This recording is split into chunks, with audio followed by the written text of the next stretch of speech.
আরেকটি বিদআত আমাদের বাংলাদেশে বিভিন্ন জায়গায় রয়েছে, যা সুন্নাহ মনে করেই করছে। যারা কথিত সুন্নি আছে তারা এই বিদআতটা বেশি করে, তারা সে পক্ষে দলিলও দিয়ে থাকে। সেটা হচ্ছে জানাজার নামাজ শেষ হওয়ার সাথে সাথে আবার দোয়া করা।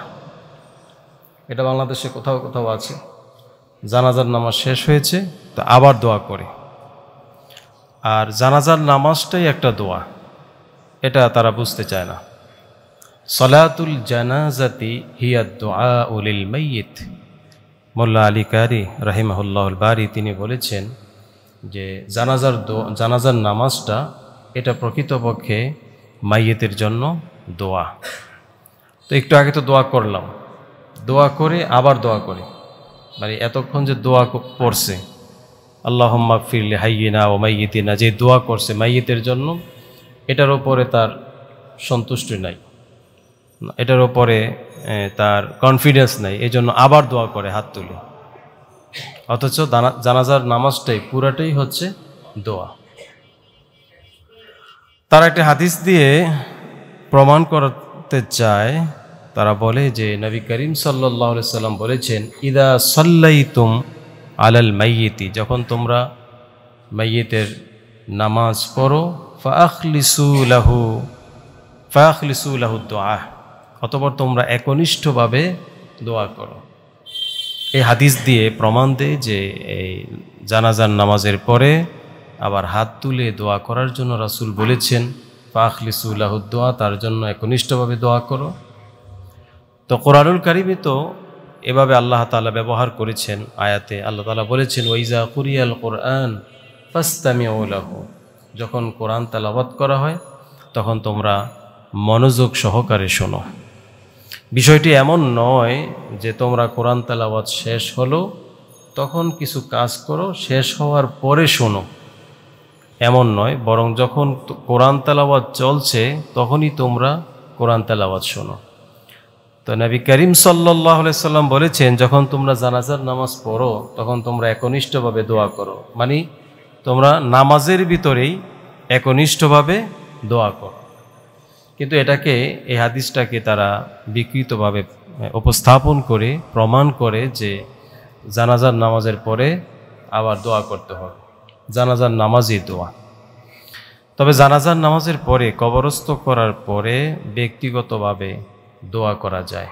নবী করিম সাল্লাল্লাহু আলাইহি সাল্লাম বলেছেন, কবরস্থ করার পরে তোমরা এখন তোমার ভাইয়ের জন্য দোয়া করো, ফাইন্নাহুল আনা ইউসআলু, কারণ এখন তাকে প্রশ্ন করা হবে, তার জন্য তোমরা এখন দোয়া করো। তার জীবনের একটি কঠিন মুহূর্তে, সবচেয়ে কঠিন মুহূর্তে সে মুখোমুখি হবে, তার জন্য দোয়া করো। ওয়াসালু লাহুত তাসবিত ফাইন্নাহুল আনা ইউসআলু, সে যেন প্রশ্নের উপরে দৃঢ় থাকতে পারে, ইমানের উপর দৃঢ় থাকতে পারে, তার জন্য তোমরা এখন দোয়া করো। তবে জানাজার পরে, জানাজা শেষ হওয়ার সাথে সাথে দোয়া করা, এটা আমাদের সমাজে প্রচলিত স্পষ্ট বিদআত, যা নবী করিম সাল্লাল্লাহু আলাইহি সাল্লাম কখনো করেন নাই, সাহাবীরাও এমনটুকু করেন নাই। এই বিদআত থেকে আমরা বেঁচে থাকবো, আল্লাহ কবুল করুক, বলুন আমিন। আমাদের মসজিদগুলোতে ফজরের নামাজের পরে কোন সূরা পড়ি আমরা? ফজরের পরে সূরা হাশরের শেষ 3 আয়াত। সূরা হাশরের শেষ 3 আয়াত কিভাবে তেলাওয়াত করা হয়? আমাদের মসজিদগুলোকে এই যেভাবে তেলাওয়াত করা হয় সেটা হচ্ছে, ইমাম সাহেব পড়েন, ইমাম সাহেবের সাথে এই মুসল্লিরাও একসাথে সমস্বরে এই সূরা হাশরের শেষ 3 আয়াত তেলাওয়াত করছে। যদি কেউ কোরআন তেলাওয়াত করে আর উপস্থিত যারা শ্রোতা আছে তাদের দায়িত্ব হচ্ছে চুপ করে কোরআন তেলাওয়াত শোনা। একটু আগে যে আয়াত বললাম, আল্লাহ তাআলা বলেছেন, ওয়াইজা কুরিয়াল কোরআন ফাসতামিউ লাহু, যখন তোমাদের সামনে কোরআন তেলাওয়াত হয় তোমরা চুপ থাকো। ওয়ানসিতু লাআল্লাকুম তুরহামুন, মনোযোগ সহকারে শোনো, তাহলে তোমাদের ওপর রহমত, বরকত, প্রশান্তি নাজিল করা হবে। সুবহানাল্লাহ। তাহলে ফজরের নামাজের পরে সূরা হাশরের শেষ 3 আয়াত যখন তেলাওয়াত হয়, ইমাম সাহেব তেলাওয়াত করছে, তখন মুসল্লিরা সাথে সাথে তেলাওয়াত করছে, তাহলে এই কোরআনের বিরোধী হয়ে গেল। কোরআন বলছে তোমরা চুপ করে শোনো, কিন্তু সাথে সাথে পড়ছে। সূরা হাশর ফজরের পরে এবং মাগরিবের পরে সূরা হাশরের শেষ 3 আয়াত তেলাওয়াত করলে যেই সওয়াবের কথা বলা হয় সেই হাদিসটা দুর্বল, তবে এই 3টি আয়াত আমরা এভাবেই সওয়াবের নিয়তে পড়তে পারি, কারণ কোরআনুল কারীম তেলাওয়াত করলে তো প্রতি হরফে 10 নেকি আছে। মান কারা হারফাম মিন কিতাবিল্লাহ ফালাহু বিহি হাসানাহ ওয়াল হাসানাতু বিআশরি আমসালিহা। যে ব্যক্তি কোরআনের একটি হরফ তেলাওয়াত করলো, আল্লাহ তাআলা তাকে 10টি নেকি দান করেন। এই 10 নেকির উদ্দেশ্যে তেলাওয়াত করতে পারে, কিন্তু যেই সওয়াবের কথা বলা হয়, যে ফজিলতের কথা বলা হয়, সেই ফজিলতটা যেহেতু দুর্বল, তাহলে আমরা ওই ফজিলতের কথা মনে না করি এমনি কোরআন তেলাওয়াতের জন্য তেলাওয়াত করতে পারি। কিন্তু ইমাম যখন তেলাওয়াত করবে, মুসল্লিদের দায়িত্ব হবে তখন তেলাওয়াত শুনবে, মুসল্লিরা তেলাওয়াত করবেন। এবার অন্য একটা বিষয় দেখা যায়, সেটা হচ্ছে কোরআন তেলাওয়াত হচ্ছে, আমরা এখানে সূরা হাশরের শেষ 3 আয়াত অথবা আয়াতুল কুরসি তেলাওয়াত করি। উদ্দেশ্য হচ্ছে যেন ইমামের তেলাওয়াত শুনে মুসল্লিরা তার তেলাওয়াতটাকে সহি করতে পারে, ভুল থাকলে সংশোধন করতে পারে। এই উদ্দেশ্যে আয়াতুল কুরসিটা তেলাওয়াত করা হয়। এখানে একটা বড় ভুল হচ্ছে, যখন তেলাওয়াত হয় তখন তেলাওয়াত শোনে না, বরং সে আবার নিজে নিজে কি যেন পড়ে। এমন অনেকে আছে না, মানে ইমাম তেলাওয়াত করতেছে কিন্তু সে তেলাওয়াত শোনেও না, কিন্তু সে আবার কি জানি পড়তেছে তাসবিহ। এটা কিন্তু কোরআন বিরোধী। যখন তেলাওয়াত হয়, কোরআনের আলোচনা হয়, এই যে এখন আমি মনে করেন এই কোরআনের আলোচনা করছি, কোরআন হাদিস থেকে আলোচনা করছি, এখন আপনি কি শুনবেন নাকি বসে বসে তাসবিহ পড়বেন? অনেকেই দেখে যে আলোচনা হচ্ছে, আবার বসে বসে সে আবার কি জানি পড়তেছে। তাহলে শুনে কখন? আবার তাসবিহ পড়তেছে, শুনতেছে, দুটো একসাথে হয় নাকি? তাহলে যখন আলোচনা হয়, তেলাওয়াত হয়, তখন শুধু তার দায়িত্ব হবে শুধু শুনবে, মনোযোগ সহকারে শুনবে। আল্লাহ তাআলা বলেছেন মনোযোগ সহকারে শোনো। তাহলে সূরা হাশরের শেষ 3 আয়াত যদি তেলাওয়াত করতে চাই, তার পদ্ধতি হচ্ছে ইমাম তেলাওয়াত করবে, মুসল্লিরা শুনবে, সাথে সাথে পড়তে পারবে না, ইমাম সাহেবটা শুনে তারটা সংশোধন করবে। কোরআনের যে আয়াতই তেলাওয়াত হোক, ইমামেরটা শুনে সে সংশোধন করবে এবং তেলাওয়াত শুনবে। কিন্তু আমাদের সমাজে যেভাবে প্রচলিত আছে যে একজন ইমাম পড়ছে, সবাই পড়তেছে, জোরে জোরে চিল্লে, এটা গ্রামে দেখলে আপনি যখন যাবেন তখন দেখবেন গ্রাম দেশে এমন আছে, ফজরের পরে চিল্লায় চিল্লায় সবাই একসাথে পড়তেছে ইমাম মুসল্লিরা।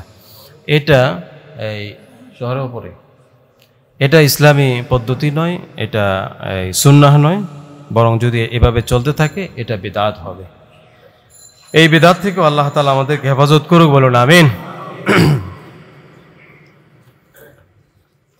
আরেকটি বিদআত আমাদের সমাজে খুব শক্তভাবেই আছে, সেটা হচ্ছে দোয়ার অনুষ্ঠানে দাঁড়ানো অবস্থা থেকে, বসা অবস্থা থেকে হঠাৎ করে দাঁড়িয়ে দরুদ পড়া। এটার নাম হচ্ছে, আমরা বলেছি মিলাদের অনুষ্ঠান। মিলাদ অনুষ্ঠানে কিয়াম করা, মিলাদ অনুষ্ঠানে কিয়াম করা মানে হঠাৎ করে দাঁড়িয়ে যাওয়া। এটা আছে না আমাদের সমাজে, বিভিন্ন জায়গায় আছে। দরুদের ফজিলত অনেক বেশি, অপরিসীম।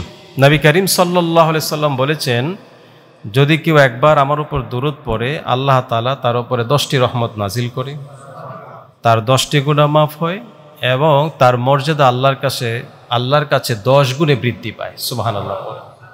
দরুদের মাধ্যমে মানুষের বিপদ আপদ থেকে মানুষ মুক্তি লাভ করে। তো দরুদের কোনো পরিমাণ আল্লাহ এবং তার রাসূল বলেন নাই, বলেছেন তোমরা বেশি বেশি দরুদ পড়ো। ফাকসিরু আলাইয়া মিনাস সালাহ ফাইন্না সালাতাকুম মা'রুদাতুন আলাই। তোমরা বেশি বেশি পরিমাণ আমার উপরে দরুদ পড়ো। দরুদের সময়ও কিন্তু নবীজি সাল্লাল্লাহু আলাইহি সাল্লাম নির্ধারিত করে দেন নাই যে এই সময় দরুদ পড়তে পারবা, ওই সময় পারবা না, নির্ধারিত করেন নাই। আবার অবস্থানও নির্ধারিত করেন নাই যে তুমি বসে পড়তে পারবা, দাঁড়ায় পড়তে পারবা না।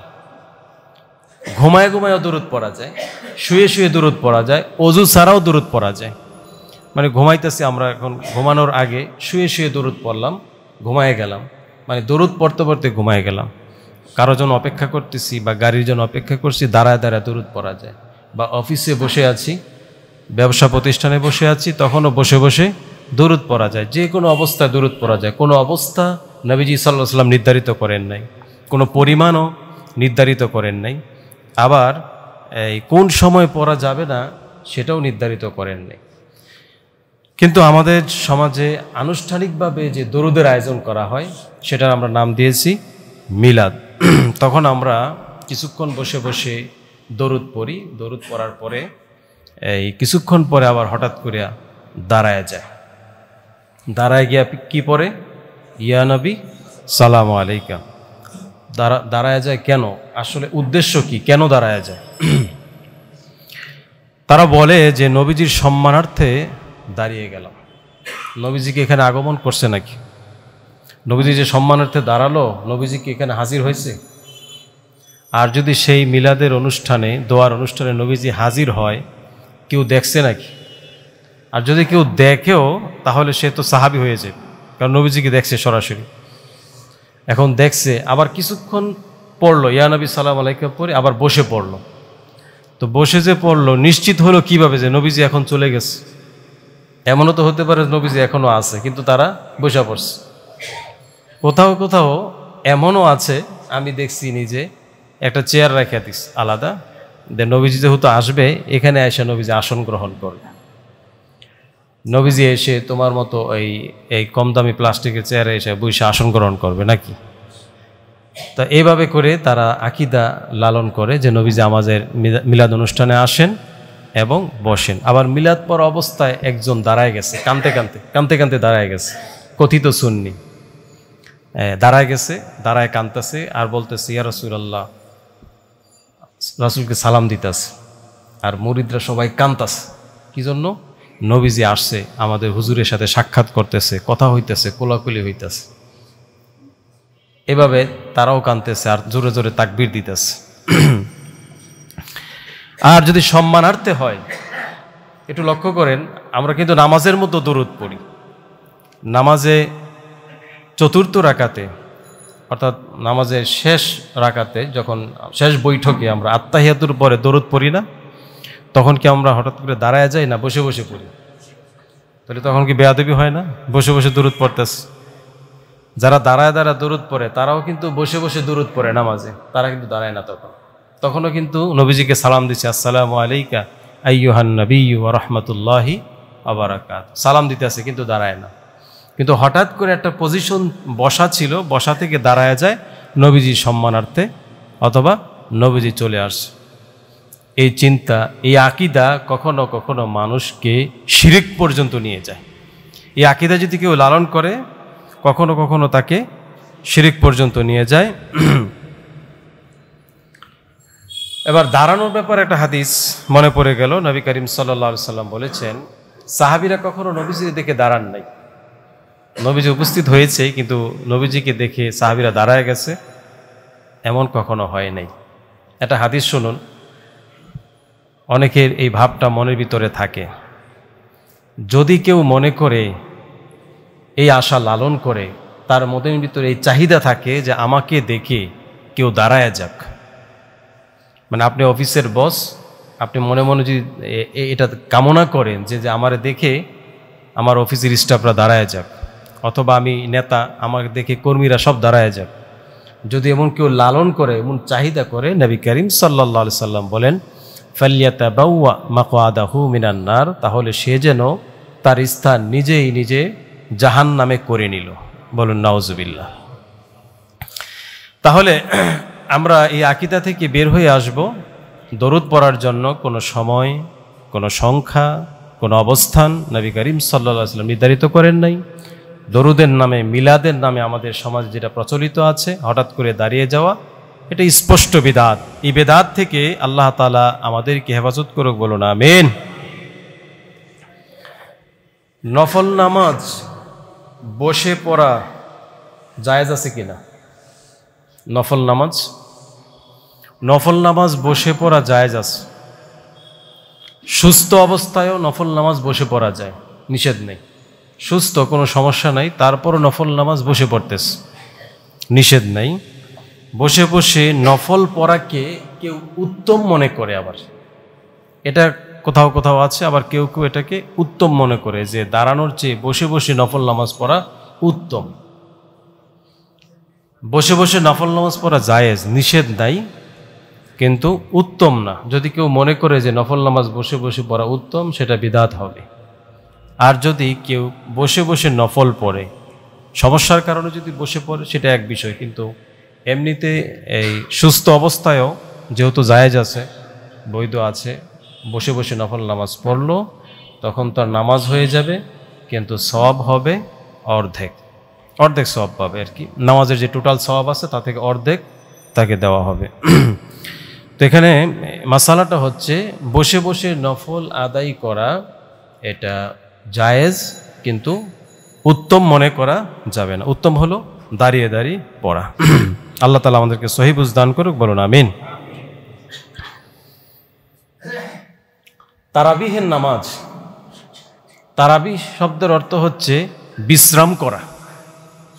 বিশ্রাম করে করে, যেহেতু 4 রাকাত পরে, 4 রাকাত পর পর আমরা একটু সময় নেই, বসে থাকি, একটু বিশ্রাম নেই, এজন্য এই নামাজের নাম হচ্ছে সালাতুত তারাবি, তারাবিহের নামাজ। তবে 4 রাকাত পরে যেন বসতেই হবে, বসা জরুরি, বিষয়টা এমন না। ইমাম যদি মনে করে বসলাম না, দাঁড়ায় গেলাম, দাঁড়াইতে পারব। ইমাম যদি মনে করে যে না 4 রাকাত পরে পানি খাওয়ার বিরতি দেই, বা কেউ নাস্তা খেলো অথবা একটু হাঁটাহাঁটি করলো, এটা ইমামের একেবারেই তার নিজস্ব সিদ্ধান্ত। ইমাম যে সিদ্ধান্ত দেয় সেটাই হবে 4 রাকাত পর পর। কিন্তু 4 রাকাত পর পর বিশেষ কোনো দোয়া নির্ধারিত হাদিসে নাই, হাদিসে নাই, কিন্তু আমাদের সমাজে আছে। দোয়াটা কি? সুবহানাজিল মুলকি ওয়াল মালাকুত। এই দোয়াটা তারাবিহের নামাজে, এটার দোয়াটার যদিও অর্থ সুন্দর, কিন্তু তারাবিহের নামাজে এটা নির্ধারিত নয় যে 4 রাকাত পর পর এটা পড়তে হবে বা এটা পড়লে সওয়াব বেশি, এমন হাদিসে নাই, এমন আমলও পাওয়া যায় না। কিন্তু আমাদের সমাজে দেখা যায় যখন সালাম ফিরানোর সাথে সাথে 4 রাকাত পর পর, 2 রাকাত পর পর চিৎকার করে মসজিদ ফাটায়া দেয়, জোরে জোরে পড়ে সুবহানাজিল মুলকি। কে কার যে বেশি জোরে পড়তে পারে, যে বেশি জোরে পড়বে তার সওয়াব বেশি হবে, এমন প্রতিযোগিতা শুরু হয়। এটা এইভাবে আমল করা হাদিসে নাই, এবং এটাকে সুন্নত মনে করছে। আবার তারাবিহের নামাজ শেষে মুনাজাত করে, আমরা মুনাজাত করি, কিন্তু মুনাজাতের মধ্যে নির্ধারিত একটা দোয়া পড়া হয়, আল্লাহুম্মা ইন্না নাসআলুকাল জান্নাহ ওয়া নাউযু বিকা মিনান নার ইয়া খালিকুল জান্নাতা ওয়ান নার।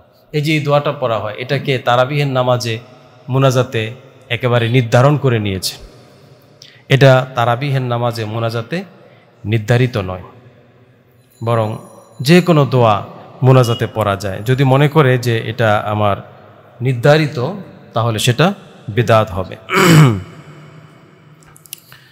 প্রিয় ভাইরা, তাহলে 4 রাকাত পর পর আমরা যে দোয়াটা পড়ে থাকি, আমাদের সমাজে পড়া হয়, এটা নয়, বরং আমরা মাসনুন যে কোনো দোয়া, হাদিস দ্বারা প্রমাণিত যে কোনো দোয়া আমরা পড়তে পারব, তাতে কোনো সমস্যা হবে না। আল্লাহ তাআলা আমাদেরকে, আমাদের আমলগুলোকে বিদআত মুক্ত করুক, বলুন আমিন।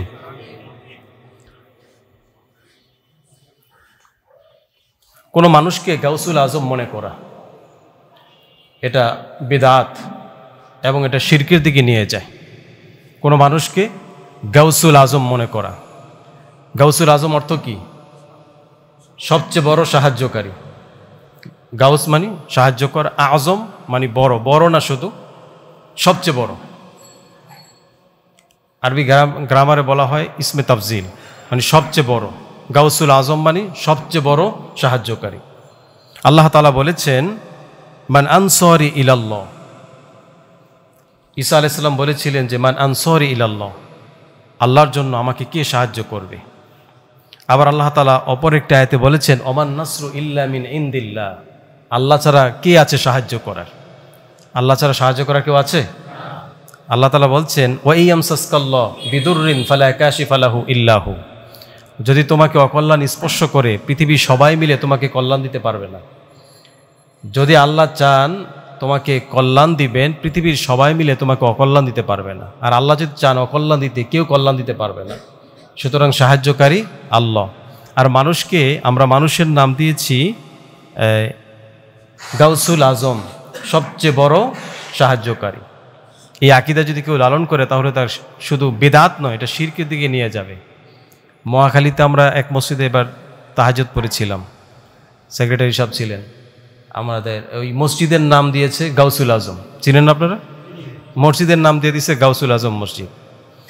আর গাউসুল আজম বলে তারা যাকে মিন করে, যাকে বুঝায়, তার নাম কি? আব্দুল কাদের জিলানী রহমতুল্লাহ আলাই। তার এলেম অনেক বেশি, আল্লাহ তাআলা তাকে এলেম দান করেছেন, হিকমা দান করেছেন। তার ইলমের ব্যাপারে তিনি যে আল্লাহর ওয়ালি ছিলেন এই ব্যাপারে কারো কোনো দ্বিমত নাই, কিন্তু তাকে নিয়ে যে মিথ্যা সাজানো হয়েছে সেটার ব্যাপারে আমরা কথা বলি। অনেকে বলে যে উনি মায়ের পেট থেকে 18 পারা কোরআন শরীফ মুখস্থ করে আসছে। জোরে কোন সুবহানাল্লাহ বলে না? কিন্তু আল্লাহ তাআলা কি বলছেন দেখেন কোরআনুল কারীমে, আল্লাহু আখরাজাকুম মিন বুতুনি উম্মাহাতিকুম লা তা'লামুনা শাইআ। তিনি তোমাদেরকে মায়ের পেট থেকে এমনভাবে বের করে নিয়ে আসছে তোমরা কিছুই জানতে না, কিছুই জানতে না। তখন কোনো প্রয়োজনের কথাও মার কাছে বলা যায় না, কিছুই জানতে না। তবে এই আয়াতের শেষে কিন্তু আল্লাহ বলছেন যে তবে আব্দুল কাদের জিলানী ছাড়া। কি বলেন? এটা তো নাই। তো আমরা কিভাবে বানাইলাম যে আব্দুল কাদের জিলানী 18 পারা মায়ের পেট থেকে মুখস্থ করে আসছে, অথচ নবীজি 1 পারাও মুখস্থ করতে পারেনি। পুরাটাই জিব্রাইলের মুখে শুনে শুনে মুখস্থ করেছে। এই ধরনের আকীদা থেকে আমরা ফিরে আসব। কোনো মানুষকে গাউসুল আজম, চূড়ান্ত সাহায্যকারী, সবচেয়ে বড় সাহায্যকারী বলা যাবে না। এই আকীদা থেকে ফিরে আসার তৌফিক দান করুক, বলুন আমিন।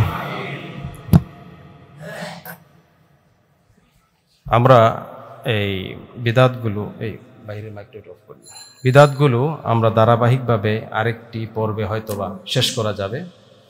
আর কয়েকটা বিদআত রয়েছে সমাজে যা মনে করছি যে আলোচনা করা যায়, সেগুলো আমরা নেক্সট জুমায় আলোচনা করব ইনশাআল্লাহ। তো সবসময় তো কোরআন হাদিস থেকে আলোচনা করি, মাঝে মাঝে একটু মাঝে মাঝে আপনাদেরকে একটু বিনোদনও দিই। ধারাবাহিকভাবে আজকে একটা বিনোদন আপনাদেরকে দিব। হতে পারে আপনার জন্য আজকে সবচেয়ে বড় একটা জোকস হতে পারে। আপনি হয়তো আজকে সারাদিনও হাসতে পারেন। একটা বিনোদন দিচ্ছি আপনাদেরকে। প্রিয় ভাইরা, আপনারা জানেন আমাদের এই মসজিদে একটা কমিটি ছিল, স্বৈরাচারী কমিটি। ওই স্বৈরাচার কমিটির স্বঘোষিত সভাপতি নাম তার রফিকুল ইসলাম। এই রফিকুল ইসলাম আইডি থেকে, ফেসবুক আইডি থেকে আমি অনেকের কাছে শেয়ার করেছি। এই আগে তো আমরা জানতাম যে এই যে ছাত্রদের যে আন্দোলন হলো, বৈষম্য বিরোধী ছাত্র আন্দোলন, এটা অনেকেই বলে যে মাস্টার মাইন্ড কে, অনেকে বলে যে মাস্টার মাইন্ড হচ্ছে মাহফুজ, অনেকে বলে যে এটার এটা হলো ছাত্র শিবির যারা আছে ঢাকা বিশ্ববিদ্যালয়ে, তারা ছিল এটার মাস্টার মাইন্ড, অনেকেই বলে। কিন্তু আমি গতকাল দেখলাম যে ছাত্র আন্দোলনের মাস্টার মাইন্ড ছিল রফিকুল ইসলাম। আপনারা খুশি হবেন। হ্যাঁ, সুবহানাল্লাহ কইল কি? আচ্ছা, রফিকুল ইসলাম আইডি থেকে আপনার পোস্ট করা হয়েছে। বিনোদনটা দেখেন, বৈষম্য বিরোধী, আমি শুভহুব পড়ে শোনাচ্ছি আপনাদেরকে। বৈষম্য বিরোধী ছাত্র আন্দোলনে পলাতক স্বরাষ্ট্রমন্ত্রী আসাদুজ্জামান খান কামাল, রমনা হাতিরঝির থানার সভাপতি মুখলেসুর রহমান ও 35 নং ওয়ার্ড কাউন্সিলর মুক্তর সর্দার কর্তৃক রেখে যাওয়া পেতাত্তা ইমাম লোকমান হোসেন এখনও কিভাবে জাহাবক্স মসজিদে বলবৎ আছে। বুঝতে পারছেন বিষয়টা? মানে উনি হয়ে গেছে বৈষম্য বিরোধী ছাত্র আন্দোলনের মাস্টার মাইন্ড, আর আমি হয়ে গেছি খাস আওয়ামী লীগ। জোরে কোন মারহাবা। কত বড় আওয়ামী লীগ আর পাইছেন আপনারা, দেখছেন? অহংকার বোধ করতে পারবে। প্রিয় ভাইয়েরা, এই যে জোকস তারা আমাদের সাথে করে, আমার মনে হয় শয়তান এখন গাবতলা এলাকায় আসবো না আজকে থেকে। শয়তান কবে আমার আসা দরকার কি? এত বড় শয়তান গাবতলায় থাকতে আমার কাজটা কি? হ্যাঁ প্রিয় ভাইরা, ওনারা দেখুন বর্তমানে আমাদের যে কমিটি আছে, আলহামদুলিল্লাহ কমিটির প্রত্যেকটি সদস্য একেবারে ভদ্র মানুষ, শিক্ষিত মানুষ। আর কমিটির বাইরে যারা আছেন আপনারা যে অভদ্র এমন না, কিন্তু সবাই ভদ্র, সবাই ভালো। আপনারা মুসল্লি যারা আছেন প্রাণপ্রিয়, আপনারা তো আন্দোলন করে স্বৈরাচার একটা কমিটি থেকে মসজিদকে বিজয় দিয়েছেন। আল্লাহ তাআলা আমাদেরকে হেফাজত করেছেন গত 1 বছর হলো। এখন সুন্দর একটা কমিটি মসজিদকে সুন্দরভাবে পরিচালনা করছে, একের পর এক উন্নয়ন কিন্তু হচ্ছে। এই কমিটি নিজেদের সময় দিয়ে, শ্রম দিয়ে, অর্থ দিয়ে এই একটার পর একটা উন্নয়নের কাজ করে যাচ্ছে। দোতলায় একটা থাই লাগানো হচ্ছে, খুব সুন্দর লুকিং লাগে, এই যে কার্পেটের ব্যবস্থা হলো, 3 তলায় এসির ব্যবস্থা হলো, একটার পর একটা উন্নয়ন কাজ চলছে। সেই কাজে আপনারই অংশগ্রহণ করছেন, আপনাদের অবদান। কিন্তু এই কমিটি যেন থাকতে না পারে, মানে ভালোভাবে সুন্দরভাবে মসজিদ চলে, এটা কিন্তু শয়তান সহ্য করতে পারে না। বিভিন্নভাবে বিভিন্ন অ্যাঙ্গেলে ষড়যন্ত্র কিন্তু চলছে। তা আপনারা সজাগ থাকবেন, এই কমিটি যেন ব্যর্থ না হয়, তাদেরকে যেন ষড়যন্ত্র কোনোভাবেই নস্যাৎ করে দিতে না পারে। আর আপনারা জানেন গত 1 বছর যাবৎ চেষ্টা করা হচ্ছে, এ বিষয়ে আমি কথা বলি নাই, আজকে একটু বলি। গত 1 বছর যাবৎ চেষ্টা করা হচ্ছে যে গত কমিটির কাছে মসজিদের প্রায় 21 মাইক বন্ধ, গত কমিটির কাছে এই মসজিদের 21 লক্ষ টাকা আছে। মানে তারা বলেছে 21 লক্ষ টাকা আছে, এছাড়াও আর আছে কিনা আমরা জানি না। কিন্তু গত 1 বছর ধরে এই আপনাদের মনোনীত বর্তমান যে কমিটি আছে, এই কমিটির কাছে তারা হস্তান্তর করছে না। গত সপ্তাহে মুতাওয়াল্লি সাহেব বলেছেন, আজকেও বলবেন, তারা বলেছেন যে অবৈধ কমিটির কাছে আমরা টাকা হস্তান্তর করব না। তো আপনারা যারা মুসল্লি আছেন, আপনারা বলেন তো এই কমিটি কি বৈধ না অবৈধ? আলহামদুলিল্লাহ বলুন। আগের কমিটি তো স্বৈরাচার কমিটি, স্বঘোষিত। জি, বর্তমান কমিটি মুসল্লিদের দ্বারা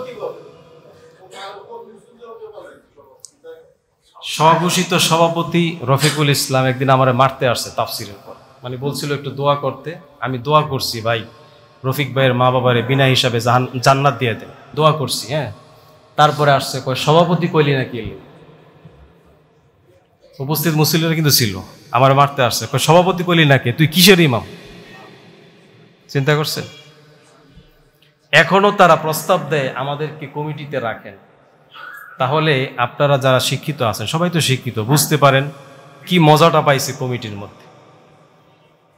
কমিটিতে আসতে হবে, কমিটিতে না আসলে কি মসজিদের কাজ করা যায় না?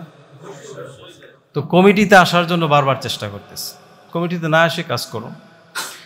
তা আপনারা যেহেতু এই টাকাগুলো, যে ফান্ডটা তাদের কাছে আছে, এই টাকাটাগুলো কিন্তু মুসল্লি দেয়, বিশেষ কোনো ব্যক্তির না, মুসল্লিদের টাকা না। তাহলে যে টাকাটা দিচ্ছে না, তা এখন আপনারা কি করবেন? সিদ্ধান্ত আপনারা নেন, কি করা যায়।